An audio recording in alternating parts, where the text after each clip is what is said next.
மத்திய மாநில அரசுகள் வேளாண் வளர்ச்சிக்கு அதிக நிதியை ஒதுக்க வலியுறுத்தி தமிழ்நாடு கூட்டுறவு வங்கி ஊழியர் சங்கத்தின் சார்பில் தர்ணா போராட்டம் நடைபெற்றது.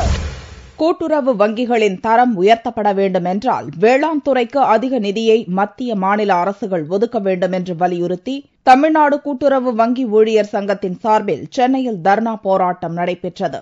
அப்போது சங்கத்தின் பொதுச் செயலாளர் பாலகிருஷ்ணன் செய்தியாளர்களிடம் பேசுகையில், மாநில அரசு நிறுவனங்கள் தங்களின் உபரி தொகையில் 25% கூட்டுறவு வங்கிகளில் வைப்பு நிதியாக வைக்க தமிழக அரசு உத்தரவிட வேண்டும் என வலியுறுத்தினார்.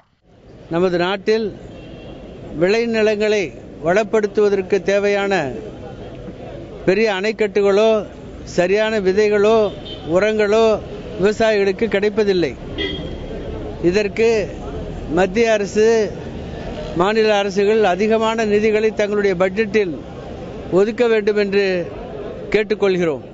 அகில இந்திய அளவில் நடைபெறும் இப்போராட்டத்தில் பல ஆயிரம் ஊழியர்கள் பங்கேற்றுள்ளனர்.